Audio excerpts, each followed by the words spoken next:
Let's go. Let's get the people into the stream. What a fight. What a friggin' fight. What a fight. Leave some comments. Let's go. Let's get the chat going.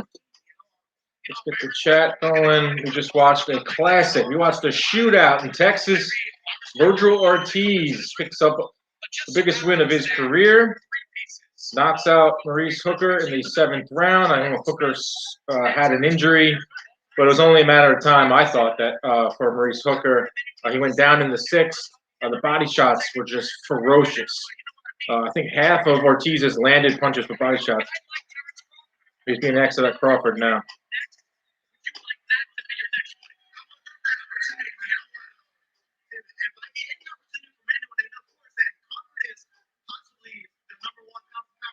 Love.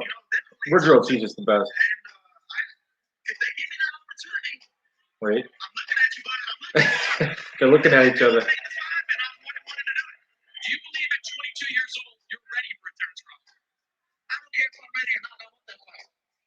Virgil Ortiz versus Terrence Crawford. They're going at it right now. They're jawing at each other in the ring.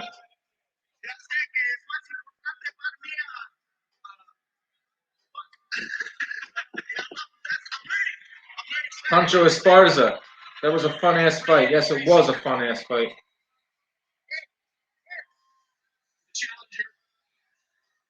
That was a really good fight. Maurice Hooker is now being interviewed by Chris Mannix. What's up, everybody? Everybody join in. Leave your messages. Let's talk boxing. Let's have some fun. Two Beers podcast. What up? What up? What up? You guys are always here. Love that. Love you guys. What a fight. Leave your comments. Tell me what you thought about that. Who should be next?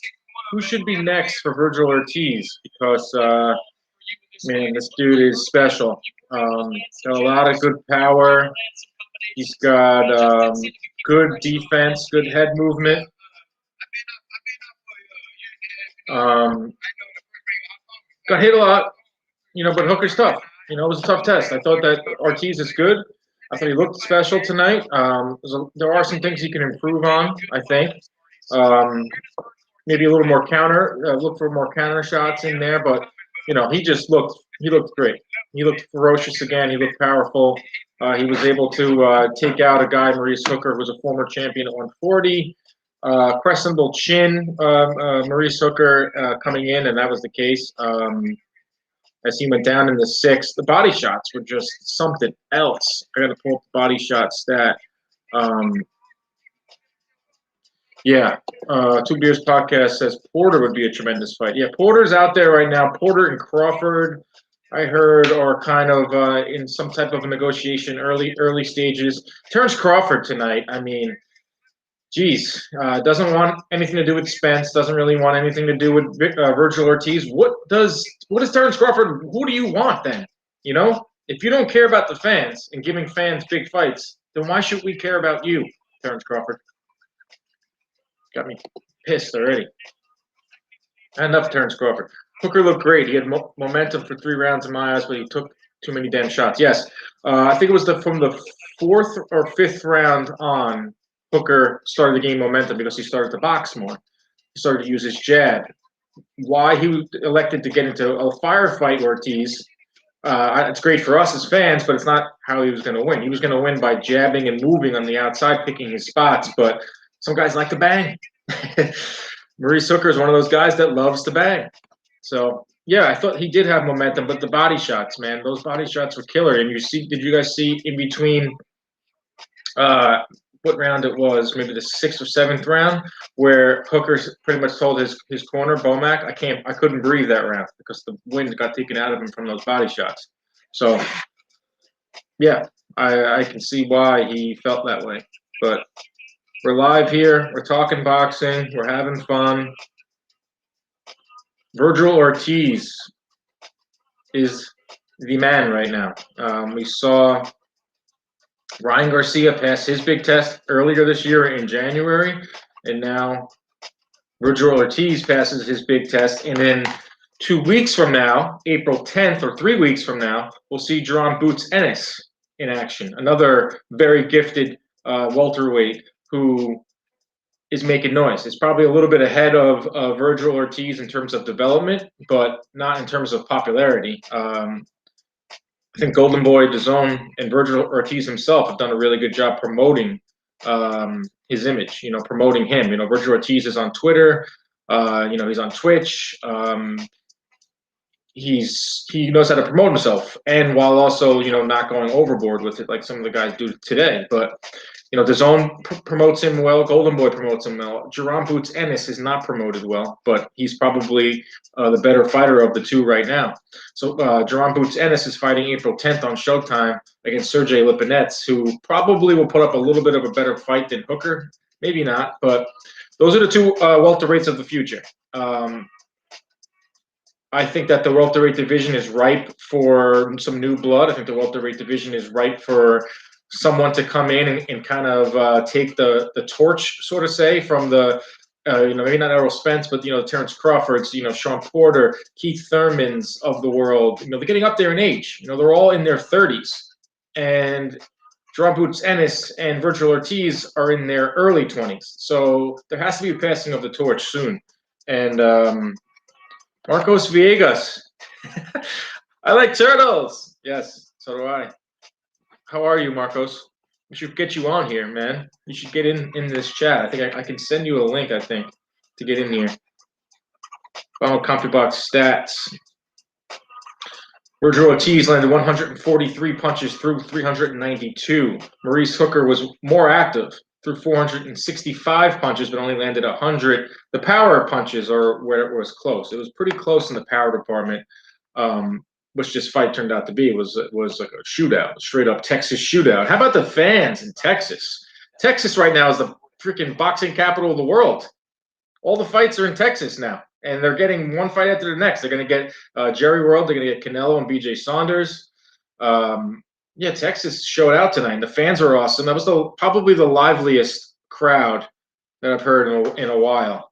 I don't know if that's good or a bad thing because how socially distanced they were, but that sounded louder than the Canelo fight for some reason, even though there was probably 10,000 less in there. Jerome Boots Ennis needs to get on undercards of pay-per-views. He needs more exposure. Yes, he does, because Ennis isn't like, I know he fights on PBC, but he's not like a PBC fighter. I forget exactly who he's promoted by. If you know who it is, send it in the chat. But you're right. He's just not promoted correctly. He's not like, he's still like on the rise, or he's still like, like only the hardcores know who Jerome Boots Ennis is when everyone should. Like everyone knows who Virgil Ortiz is now. So they gotta do that better. Josh Recorder, I think Ryan Garcia one was louder. Probably. Yeah, maybe. His fans scream. There's a lot of girls come to Ryan Garcia fights, and they scream louder than the dudes usually show up to fights. Yeah, but how about Golden Boy? Well, shout out to Golden Boy Promotions, the little engine that could. Written off. How many times has Golden Boy been written off? They lost Canelo, obviously, but they arguably have two of the most exciting young fighters in the game now. When it comes to Virgil Ortiz and Ryan Garcia. I'm telling you, a lot of promoters would love to have those two fighters in their stable. And they have a little bit of flexibility with networks. There's a reason why Virgil Ortiz versus a Terrence Crawford is not like really a pipe dream. That's a fight that can be made. We saw that picture that circulated of Oscar De La Hoya and Bob Arum at the table. Business can be made between Golden Boy and other networks. Because they're not. They're not locked into everything, and I think Oscar is willing to make some bold moves on in terms of going out there to other networks and trying to make the best fights. Kojak, what's up, Kojak? Golden Boy cards are always action-packed. Yes, they have been delivering lately. Go back to the early, the Facebook Live days with Golden Boy. They always match well. Their matchmaker, Robert Diaz, is one of the best in the business. Golden Boy has a reputation for matching their prospects tough, and iron sharpens iron. I'm a firm believer in that. Virgil Ortiz has been stepping up his opposition, his last 5 fights. Tonight, the biggest fight of his career, he aces it with the 7th-round knockout. But the whole card was really good. The opening matchup with that cruiserweight, his name has since left my brain. Cruiserweight fight was good. The Sinisa Estrada put on a performance, wins a world title at 105 pounds. She is a force to be reckoned with, superwoman. I liked what I saw from Sinisa Estrada. Really good card tonight from Golden Boy. Tristan Kalkruth was the first fight of the night. And how about that Lopez versus Lopez fight? I mean, that was some Lopez on Lopez crime. They were going at it. Man, that was like a very tough fight on the undercard. What do we got here? Matthew Betley is my guy. Broken wrist or broken hand? I don't know. I turned on the live chat before we got to figure out if it was a broken hand or a broken wrist. It was broken something. Maurice Hooker definitely had a fracture either in his hand or his wrist because he went down strangely. It wasn't off a punch, even though he was probably going to go down soon because those body shots from Ortiz were starting to pay a toll, pay their dividends, as Teddy Atlas would say. What a fight. Virgil Ortiz is the guy right now. We also saw Artur Beterbiev pick up a win earlier today on ESPN and ESPN Plus. Picked up a win over Adam Dines. Who lasted a lot longer than I think a lot of people thought he would. But Beterbiev picks up another stoppage win. I thought that he looked a little rusty. I thought that Beterbiev, clearly he was coming off a 17-month layoff, so I expected him to look a little rusty. But he was still ferocious in there, Beterbiev. He was still landing combinations. Getting up there in age, 36 years old, a lot of injuries, a lot of amateur fights. Beterbiev, yeah, he's getting up there in age, and maybe pump the brakes on a Beterbiev-Canelo fight. I like to see Beterbiev versus Joe Smith and Beterbiev versus B-Ball. 9 hours of boxing, yes, of course.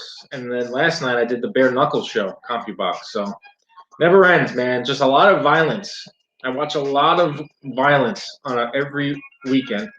But yeah, great fights. Also, the Zone put on another card today in the UK. Lawrence Okolie become a world champion at light heavyweight. So good for him. Worked at McDonald's. I think that was beaten over your head during the week. But also he shouted out Richard Dwyer in the post fight. That will be in the 2-minute recap on Monday. What do we got here? Max Palacios says, "Is it me or did Hooker look like he quit?" I don't think he quit. Hooker is a tough guy. We saw how tough he was at the end of that one round where he went down. He got back up and was throwing fire with him. And he didn't quit. No, I don't think he quit. I think he really broke his hand. My man, what is it? Violence is good. Have a good night, Dan. You too, Matthew. Always love hearing from you. Matthew Betley, go follow him. He is a veteran. We got to respect all of our veterans. He's the best. What do we got here? Two Beers Podcast, Canelo tailor-made to beat King Arthur, and we love that guy. Yeah, I think Canelo beats Beterbiev. Well, maybe it's hard to tell. I mean, Beterbiev is coming off a 17-month layoff. But like I said, getting up there in age at age 36, had a really long amateur career, has suffered a lot of injuries. But this Beterbiev Canelo pipe dream is like every hipster boxing fan's dream. It's like you can't list the fights that we really want to see, like a Charlo or a Benavidez or a third Golovkin fight. You have to like go outside to show how much of a fan you are and say Artur Beterbiev at 185. Let's stop. Canelo doesn't want to go up to 175 anymore. He said it over and over. It's 168 is where he wants to fight.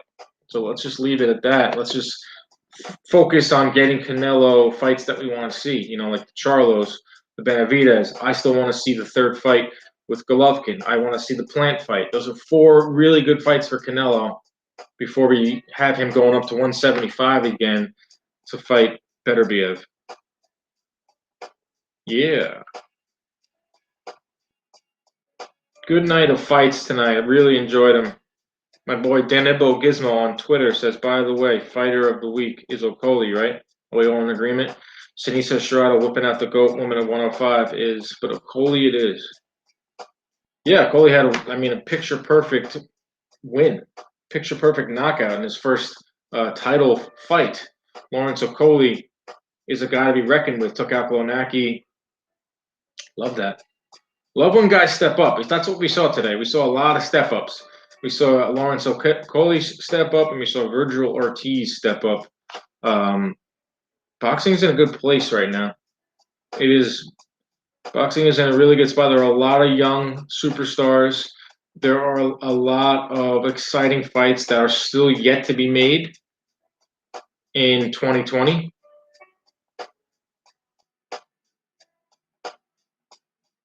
What do we got here? Maurice Hooker tells Chris Mannix his right hand popped and the crowd boos, prompting Hooker to tell the crowd, fuck y'all, before flipping them the double bird Stone Cold Steve Austin style and abruptly ending the interview. So we missed some things here. But that, that's why I don't like when someone says that you quit or they boo when you get hurt. The guy broke his hand in there. He's in there giving, for your entertainment, Maurice Hooker, obviously he's getting paid too, but he's there to put on a show, and he did for 7 rounds, broke his hand. So, Okolie's a cruiserweight. I don't know why I said he was a lightweight. Cruiserweight. Cruising it. Boxing is back. Cruiserweights are back. Lawrence Okolie is a cruiserweight. Ortiz is the Terminator, says Manny Mota. Yes, he is, man. He's got a mean streak in him. Man, his fights get me psyched, and I think a lot of fans can agree with that, man. He throws vicious combinations right from the opening bell. Hands nice and tight, throwing vicious body shots. The counters were there. He wasn't exactly throwing counters. He was more focused on being a front foot fighter. But what I like from Ortiz is he might be a front foot fighter, but he's got really good defense. That's all head movement. That's all lateral head movement. He keeps his gloves nice and tight to his head. It's hard to hit him. I thought Hooker should have went to the body a little more. It was open more because Virgil had a really high guard, and he was able to. He wasn't able to get through. Ortiz landed more punches. He was more, but Hooker was a little more active early on. So what's next for Virgil Ortiz? That's the question, right? What are we going to see next from Virgil Ortiz? It's always what's next. He just aced his biggest test. De La Hoya before the fight was interviewed by Mannix saying, no, I'm not going to talk about Oscar's comeback because I really don't care about that. I care about who's next for Virgil Ortiz and who's next for Ryan Garcia. But he brought up Terrence Crawford. Virgil Ortiz is highly rated in the WBO now. He might even be the #1 contender. As we know, Terrence Crawford needs opponents. He's about to strike out on Errol Spence. He's about to strike out on Manny Pacquiao. Sean Porter, I don't think that fight happens with Crawford. So who's that leaving? Don't tell me Josecito Lopez for Terrence Crawford. I would sign up right now for Virgil Ortiz, Terrence Crawford.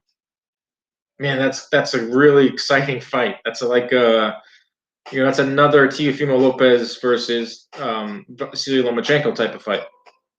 It's a massive step up from a young, hungry fighter going up against an established vet who's been a champion for a long time, pound for pound great. Would love to see Virgil Ortiz versus Terrence Crawford. I don't know. What do you guys think? Do you think it's too soon for Virgil Ortiz? Do you think that he should Virgil Ortiz hop in there with Terrence Crawford? Oscar just tweeted Terrence Crawford to tell Bob to call him. Yeah. Good luck getting Aaron to do much of anything productive these days. I hope so. I hope it happens. Manny Mota. Crawford doesn't want to fight Spence or Ortiz or Porter. Who does he want? I just said that. Exactly, Manny. That is what I just said. I said, if Terrence Crawford doesn't care about the fans, because if you're not making the biggest fights with Terrence Crawford, you don't care about the fans, then why should we care about you? Why should we care about your career? You have this whole, whatever attitude. Like, everyone needs to come to you. Like, why? It's getting so tired. Like, it's such a hard thing to get entertainment, to get the attention of people out there. Sports fans, anyone. It's hard to get the attention of Americans right now. Ratings are down all over the board for all sports. So why should we want to tune in to watch you, Terrence Crawford? Why should we care if you don't care? has this like attitude where it's just like whatever.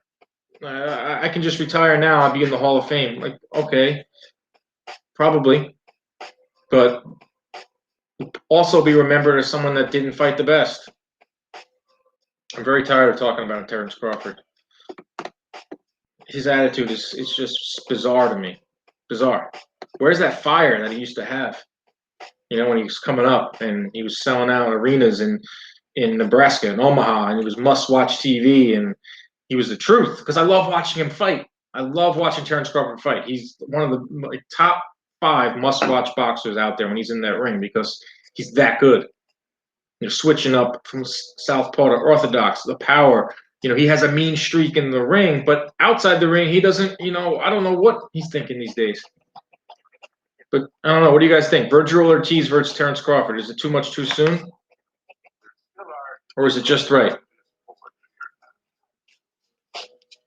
Shakur Stevenson. Please get Shakur Stevenson on one of these cards. The Shadow League. I don't know what that means. Shakur Stevenson fights on Top Rank. He fights on ESPN. That's a pretty good platform. Archer Beterbiev picked up a win tonight. Lawrence Okolie picked up a win at Cruiserweight. He's the new Cruiserweight champion. Good day of boxing. Solid day of boxing. Around the clock as usual. 3 different cards today. Next week we got the Rock of Gibraltar fight, the rematch, Dillian White versus Povetkin. That's a tough one to pick. I don't know who I'm going with for that one. You know, you want to say your gut will tell you Dillian White because he's younger, he's fresher. You know, he had Povetkin down twice in that fight. Povetkin is long in the tooth, but also that knockout was ferocious. You don't come back from knockouts like that. Boxing World Swirl. I tweeted this out that from now until about June, there are really good fights every single weekend. You know, we're in that meaty part of the schedule, and we haven't even got to the heavy hitters. You know, Manny Pacquiao hasn't announced his next fight. Errol Spence, Charlos, AJ versus Fury, Deontay Wilder. We're going to see Andy Ruiz's comeback April 24th. A lot of things going on in boxing. There's going to be a lot of more fights going to be announced, but from now until June, every single weekend there's at least one intriguing fight. Povetkin White, then April 3rd, you've got Jamal Herring versus Carl Frampton finally in Dubai. April 10th is like a loaded day of fights. I mean, there's fights up and down. You got Jaron Ennis versus Sergey Lipinets. You got Joe Smith Jr. in his title fight. So there's so many fights, good fights coming up in the next like 7-8 weeks. Two Beers Podcast. Ortiz commitment to the body would keep him competitive against Bud or Spence. Yes. Errol Spence is also a ferocious body puncher as well. I don't know. I thought Virgil, he looked really good, but he also had a few moments where he got hit, and Mo Hooker didn't have a lot of sizzle on his punch tonight. You know, his footwork, he just looked off in there a little bit early on, I thought. Terrence Crawford is not Maurice Hooker. He's much better than him. It'd be a fun fight. Maybe Terrence Crawford's probably toughest fight. Kind of sad because he's 34 years old. He hasn't really been in the toughest fight. Another question from my guys at Two Beers Podcast. What would be a fair split for Crawford Spence, or does that not matter anymore? I don't even know. Last time they brought it up, Spence brought up 70-30. Which is like a non-starter in boxing world. I never 70-30. I mean, I don't even know what the split would be. Thank God I don't have to be in that room to figure that out. But you would think like 60-40 in terms of, you know, favoring Spence. You know, he's the guy that's been on pay-per-view. There's no doubt about it. He sells more tickets than Crawford. That's the thing with Crawford. I think it's like an ego thing. I think he can't like come with the grips that Errol Spence. You know, the PBC has done more for Errol Spence than Top Rank has done for Crawford. And Spence has benefited a lot from PBC. He's benefited from having all the welterweights in his promotional outfit. He's benefited from being from Texas, Spence. There's more. He sells more tickets, more pay-per-views. So therefore, he gets the lion's share. It's only fair. Barrios versus Tank in the summer. Yes, Mario Barrios versus Tank Davis. a fight that no one really asked for, but I'm excited for. Gervonta Davis going up to 140. Mario Barrios is a second WBA like secondary champion, if that even matters. But Barrios is good. Barrios is strong. He's big. That's going to be a really good fight for Gervonta Davis. I'm excited about that fight. I got Max Palacios says, who fights next weekend? Next weekend, you got Dillian White versus Alexander Povitkin, the rematch. And that fight's taking place on top of the Rock of Gibraltar. No, I'm serious. That fight is that's going to be awesome scene. Shout out to Matchroom, always pushing the envelope and doing fights in crazy locations, whether it's Eddie Hearn's backyard, Dubai. They're going to be fighting on the Rock of Gibraltar Island. Yeah, that's next weekend. Dillian White versus Povetkin. Ted Cheeseman is back on that card as well. Also, Tim Tszyu versus Dennis Hogan. Next is March 31st in Australia. Then I said April 3rd, Herring Frampton. April 10th, Joe Smith. Jerron Boots Ennis versus Sergey Lipinets. Stantonius versus Delorme is another good fight. Connor Benn is fighting on April 10th. Then April 17th, you got the Jake Paul, Ben Askren pay-per-view / concert with Regis Prograis, Ivan Redcatch on that. And Justin Bieber, Major Lazer, Diplo, Snoop Dogg, E40. That's going to be an interesting night. We're working it with CompuBox. So I'll be doing a lot of interviews before it. I'm excited for that fight. I'm excited for the Triller pay-per-views. Yeah, I am. I'm not afraid to say that. I'll mix in a little entertainment with my fights like tonight. Like if you can give me fights like tonight, and then the occasional, like sideshow type of Jake Paul thing where there's going to be like celebrities and YouTube fights and concerts. I'm into that. April 23rd, Tampa, UFC Fight Pass. I'll be actually on that broadcast in Tampa for an all-women's fight card again. Heather Hardy is headlining it. Sinise Estrada. Shout out to Sinise Estrada, picked up a title tonight. She looked really good, knocking out Ortiz, who was the longest tenured champion, both male or female. And Sinise Estrada took up that belt. So Kojak says the DAZN schedule and production improved in 2021. Yes, that's another thing. The demise of DAZN was greatly exaggerated, my friends. They were on thin ice, as much as always, with upstart and brand new operations. They were definitely hurting last year, at the end of last year, and money-wise, subscriber-wise. Pandemic took a toll on them, losing subscribers and everything. But they have rallied DAZN very nicely and have put on a lot of good fights in succession of successive weeks and have given fans some value. When's the last time you got value as a boxing fan? And I think you're getting it with DAZN. I think it's really paying off, as we saw that one tweet famously. But, you're paying $10, $20 a month or $100 a year, and you're getting great fights. I mean, Canelo fought a few weeks ago. Yeah, the fight wasn't anything, but it's still a Canelo fight. It's still a spectacle. You can tune in or not. You're only paying $10 a month. And then he's back May 8th against BJ Saunders. Ryan Garcia is going to come back. Tonight's fight was really good. Next week, you're going to get on DAZN. You're going to get a heavyweight rematch. I'd say that DAZN is definitely bringing the noise in 2021. That's great for boxing fans because boxing fans, they need to be taken care of better. Pay-per-views are tough. We don't see the best fight the best consistently. But yeah, we're talking boxeo and we're having fun with it. Let's keep it going. Got any questions? I got answers. What's going on in the Twitter world? So Maurice Hooker left the ring, flipped off the crowd because they booed when he said that he hurt his hand. That's not nice. We got an upset in the NCAA. Abilene Christian beats Texas 53-52. Roger Ortiz and Toronto Ants have the best demeanors of the American Young Guns, says Clay Stevenson, to keep their heads to the grindstone and can give F about celebrity.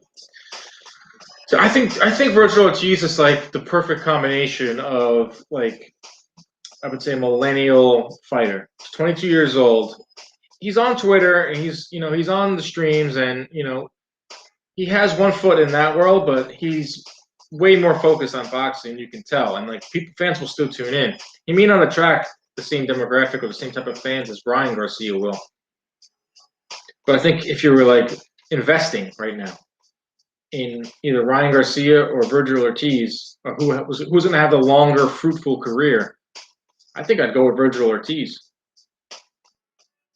I don't know about you guys. What do you think? If you had to invest in Virgil Ortiz or Ryan Garcia, who would it be? It's tough because, you know, Ryan Garcia is going to be in big fights and he's going to make a lot of money. Virgil Ortiz is going to be in big fights too. I don't think he'll make as much money as Ryan Garcia in terms of like endorsements or getting a fight with like a Teofimo or a Tank Davis. There's some big fights to be made at 147 for Virgil Ortiz if Oscar can swing those. You know, Oscar tweeting out, you know, Bob, call me. You know, they're working together again. It's not frosty like it once was, Oscar and Bob. Oscar and Bob are meeting, having lunch. They know they need each other. You know, the Golden Boy is willing to work with everyone. Golden Boy, you see Golden Boy fighters fight on Ring City. You see during the pandemic, they fought on all sorts of cards. They need each other. My man Kojak says Ortiz over Garcia by a mile. Yeah, in terms of like fight and like, yes, Virgil Ortiz like is a traditional boxer fighter. Like, you know, you're gonna get with him. Ryan Garcia has the upside of being like, could be like a megastar one day, and also is good. I think Virgil Ortiz is much better than him or much more ahead of him in terms of development. Ryan Garcia brings like a whole different other intangibles. But if you're going strictly boxer versus boxer, who would you invest in? Virgil Ortiz. But for Oscar De La Hoya, he's lucky to have both of them, which is a really good thing. So you can never sleep on Oscar. The guy knows how to survive the boxing world. He knows how to constantly, you know, reinvent himself and find himself in good situations. So now he loses Canelo, which is rough.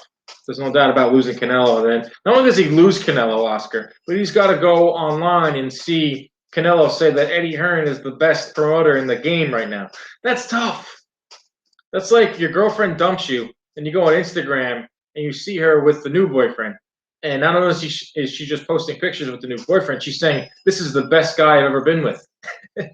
That's essentially what Canelo is doing right now to Oscar De La Hoya. So. But Oscar's going to keep surviving, man. The guy's a survivor. He's a fighter, true and true. So he's got Virgil Ortiz. He's got Ryan Garcia. Probably leading. He's got a pretty young stable too. He's got these young fighters on his stable. But what a night! What a night of boxing. Gonna log off soon. 12:30. Wish the fight started a little bit early. Wasn't as bad as 2 weeks ago when the fight didn't end until 1 in the morning. What they need to go back to is having the fights that end really, like the Ryan Garcia fight was at 6, started at like 6 p.m. Eastern.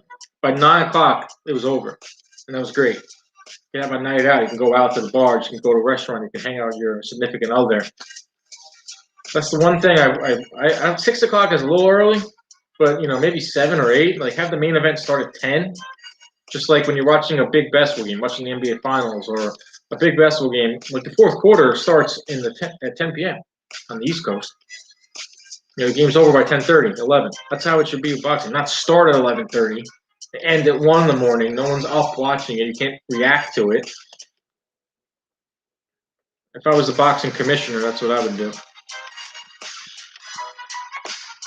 What a night, though. What a friggin' night in boxing. Virgil Ortiz aces his first big test, beats Maurice Hooker's 7th round stoppage, still hasn't gone past 7 rounds in his career. Lawrence Okolie wins a cruiserweight title over in the UK. Sinisa Estrada picks up a world title. Artur Beterbiev breaks his 17-month layoff. Workman-like effort. What's next for him? Tell me Joe Smith versus Artur Beterbiev is another fight that we can get probably in the fall, early winter. That right there is a bruiser of a fight. Violence. Artur Beterbiev and Joe Smith. I got a lot of things planned with Joe Smith. He's a Long Island guy just like myself. We grew up like 10 minutes away apart from each other. I'm going to have a bunch of interviews with Joe Smith. Maybe this next week on Inside Boxing Live. Maybe get him on a show. Marcelino Lopez. That Lopez fight tonight on the zone was flames. Marcelino Lopez drops Jaro Lopez 4 times. Great fights. But Virgil Ortiz is the big man tonight. He's the winner. He picks up the biggest win of his career. Aces his biggest test. Defeats Maurice Hooker. Maurice Hooker flips off the crowd. Gives him the double birds after they boo him because he said he broke his hand. That's boxing fans for you. Some of the best fans in the world, but also, like, you know, they're pretty ruthless. Boxing fans could be pretty damn ruthless. The guy fights his heart out. Gives you a little bit of thrills on a Saturday night, and you boom, just he popped his wrist or his elbow. What's going on? We got any more action here? We got any more? There's a UFC card tonight. What do we got? Oh, Texas lost in the NCAA. We got Bob Arum. What did Oscar say on Twitter? Go to Oscar's Twitter. My guy right here. What do you got? What do you got from me? Pancho, what do you think about the Superbad fight? You're talking about Sinisa Estrada? Really good women's fight. Good fight in general. You know, there was a knockdown. There was a lot of action. A lot of fists flying. Estrada, Sinisa Estrada is a very fun fighter. She throws punches with ferocity on them. I just made up a word there. Ferocity, was that a word? And, you know, she throws with bad intentions. She's got great technique. You know, she's easy on the eyes for the markability. I like Sinisa Estrada a lot. Yes. Yes. Yes. Yes. Oscar De La Hoya. I don't see any tweet to Arum, unless he did it wrong. Where's Oscar's tweet to Arum? Yes. De La Hoya tweeted 19 minutes ago, at Terrence Crawford, have Bob Arum call me. Why don't you just call Bob yourself? Terrence Crawford's not going to do it. He can't be bothered to do anything right now. I wish Terrence Crawford would just demand a big fight. Go out there and call Bob. Who knows what he's doing, though? But, like, he says he has something planned, but he already said tonight on the telecast that the Errol Spence fight has gone. He doesn't want the Errol Spence fight anymore. Good. I think a lot of fans are tired about that fight. I still watch it if it was on, of course. Didn't seem like he wanted to fight Virgil Ortiz either. And I get it. It's a little bit of a tricky situation for Terrence Crawford tonight. You know, he's asked before the fight, would you want to fight Virgil Ortiz? His stablemate and friend, Maurice Hooker, was fighting Virgil Ortiz tonight. So you can't flat out say, yeah, I want to fight him next, because that means that you're saying that your friend Maurice Hooker is going to lose. So I can't really blame him for that. Maybe he'll take that fight with Virgil Ortiz if he gets, you know, he's getting $4 million no matter who he fights, Terrence Crawford, from his deal with Top Rank. So that's the problem too. Is like, you know, you're getting $4 million. What's your incentive really? I know a lot of guys. Some guys just want the money, or some guys want the glory. Some guys want both. Still trying to figure out what Terrence Crawford wants. Still, at age 33. There's a lot of money to be made for him with fights with Spence, fights with Porter. Ortiz versus Crawford could make a lot. I don't know where it would be. Like, it's going to be a regular ESPN. It's not going to be ESPN pay-per-view. Could the Zone bid on it? I think you get more than just the $5 million to fight, the $4 million to fight Virgil Ortiz. There's got to be more incentive there for Terrence Crawford. But I don't know, Virgil Ortiz versus Terrence Crawford. That's going to be like the next rumor now. That's going to be talked about. Even though Terrence Crawford hasn't fought since what? When did Terrence Crawford fight last? December? I'm not sure when Terrence Crawford fought recently. He fought December, I want to say. But he's probably due a fight now. He should be fighting now, Terrence Crawford. So you can tell me you're going to wait till Terrence Crawford fights Virgil Ortiz next.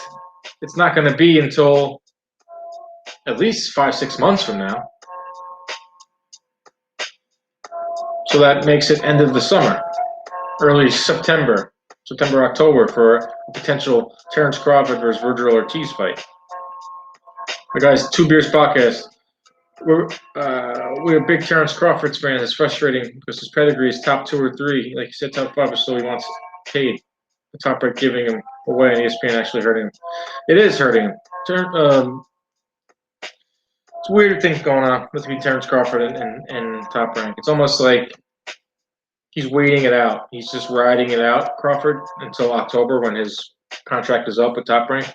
Then we'll see what he wants to do. Or, Top Rank could figure out a way to keep him with Top Rank, keep him happy, get him fight Spence, maybe get him fight.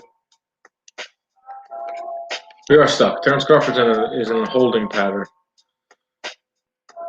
All right, though, that's the night. Virgil Ortiz, nice win there. 22 years old, which is crazy. 22 years old, man. Him, Ryan Garcia is about 22 or 23.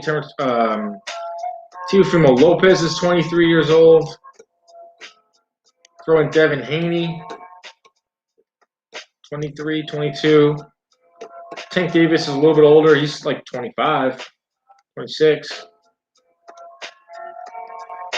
There's a lot of young, hungry fighters now. Throw in, Boots Ennis into the mix, who I think next week will be his big, April 10th will be Boots Ennis's big coming out, his big close-up. Showtime will push that well. PBC should push that more. I don't know if he's even a PBC fighter. Gotta figure that one out. 92 Aku, what's up, my dude? How confident are you that Ortiz versus Bud can happen this year? I'm a little more. I'm like slightly optimistic. I'm never optimistic about any fight happening that doesn't involve the same promoters in boxing. But for this one, they wouldn't be talking about it so much if they didn't think that it's a possibility. Like Bob Arum and Oscar had that meeting. They took the picture, they put it out there. I think Golden Boy is willing to work with other promoters more than other way around.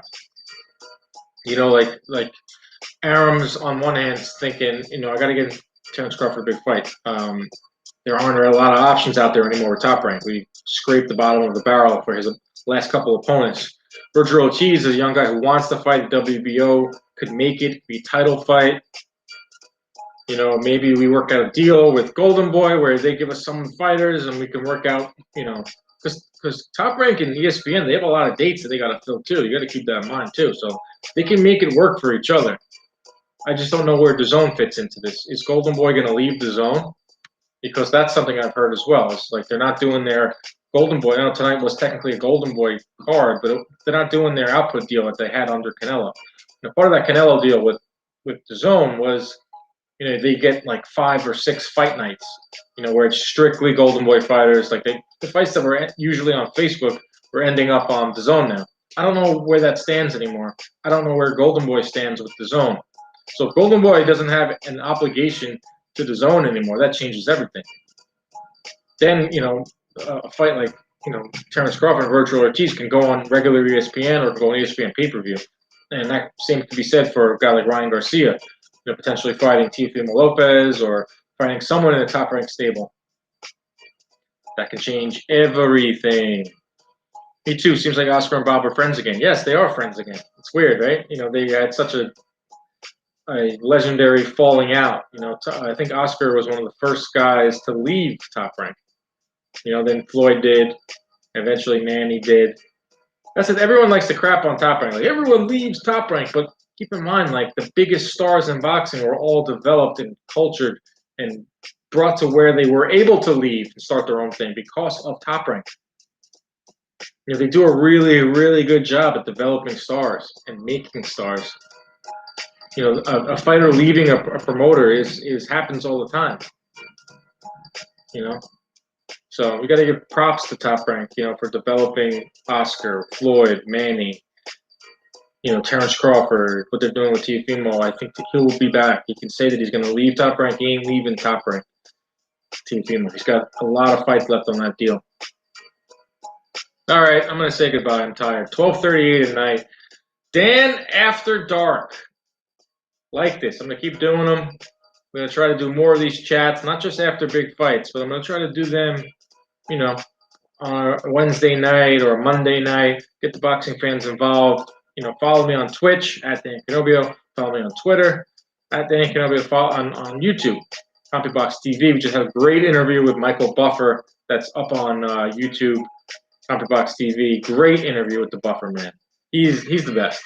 A lot of great stories about Marvin Hagler. And tomorrow night, I'm putting out a special Marvin Hagler episode of Inside Boxing Live with Al Bernstein, Bob Canobio, and Michael Buffer. You don't want to miss that. It's an hour long. Great stories, great behind-the-scenes stuff, stuff you've never heard before between Hagler. What it was like in the 80s. Michael Buffer, my dad, Bob Canobio, creator of CompuBox, and Al Bernstein lived it. They knew Hagler. They were friends with them. They were behind the scenes. Great stories. Obviously, great remembrance of Al Bernstein called Hagler versus Hearns. My dad was there counting the punches. Buffer was there for much of Hagler's career. So that's going to be a great episode I'm putting out tomorrow. The Marvin Hagler remembrance episode over on CompuBox TV, YouTube, and also Inside Boxing Live on Apple Podcasts. Go subscribe so you can get that podcast tomorrow. Remembering Marvin Hagler, did a nice 10-bell salute for him tonight. That was nice to see. He even did it over in Russia. I mean, Marvin Hagler was international, man. He was respected by every boxing fan, no matter where you're from. All right, saying good night. Virgil Ortiz wins the night. Lawrence Okolie picks up a belt. Arthur Beterbiev, Sinisa Estrada. That Juan Garcia fight where they were going absolutely nuts on each other. Good night of boxing. Will we see Virgil Ortiz versus Terence Crawford? That's the question. That's probably going to be the hottest question in boxing for the next 24, 48 hours. I hope we see it. I'm going to stay optimistic. But Terence Crawford is an enigma right now. He's a riddle, and no one can really figure it out, even the people at Top Rank. All right, Virgil Ortiz. He's the guy. He's the winner. Peace.